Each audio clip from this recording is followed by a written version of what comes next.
we are in the middle of a cultural shift when it comes to talking about sexual assault, sexual abuse, about rape, about sexual harassment. We've seen a lot of abusers being outed because of the Me Too movement, and it really does bring up a lot of questions about how we are influencing the boys in our lives or the sons in our lives, how we're raising the boys in our lives. And really it is about understanding the concept of consent. So this morning, I'm joined by local sex educator Joe Langford to talk about how we can actually raise our boys when it comes to, talking about consent and about informed consent and really about understanding what the very word itself means.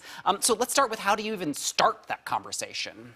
I think the important thing is just to be having the conversation, just for parents not to be afraid to say the word, and to work it into everyday conversation. Your sister said, you took her soccer ball without getting consent. Did you get consent from your brother before you came into his room? Yeah. You can swap it out with permission. And so just getting that into the vernacular of the kids is really important. What are some of the hurdles that you think kids are facing when it comes to, the terms of consent?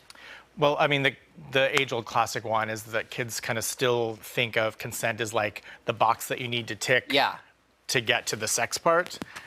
Which is not how consent works. But the new version of it is that a lot of kids are negotiating some of this stuff through their screens. So this generation is just coming at consent from a different direction than we did when we were their ages. That's interesting to think about it, that conversation that might be happening between two partners might be happening over the internet or the screen or direct messages or things like that. Absolutely, and there's a whole host of human communication that doesn't get translated through our screens, like voice inflection, humor, Right, exactly. Like I couldn't read someone's facial tics or their body language. That seems really complicated. Totally absent. So how is consent different when we're talking about, ages of kids and discussing consent with kids? Well, a lot of people who are parenting now grew up in the 90s, which was not known for its awesome consent culture. Yes. And the 80s was even worse. Yes. Hello, Weinstein and Kavanaugh. Right. But now, we've learned that no means no stance that a lot of us grew up with is not cutting it. And so we're moving more into a yes means yes kind of stance. So can you explain that a little further to me? What does that mean? It means that that rather than doing something until somebody says knock it off, that you sort of say, is this okay? Yeah.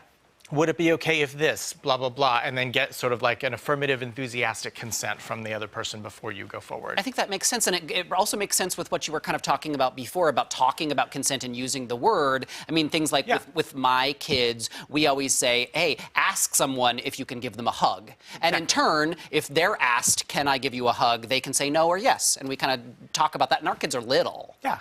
So let's talk about ways that parents can actually, support their kids and help their kids as this kind of, conversation happens. So I usually tell parents 3 words to say. So one of them is consent, which we just talked about.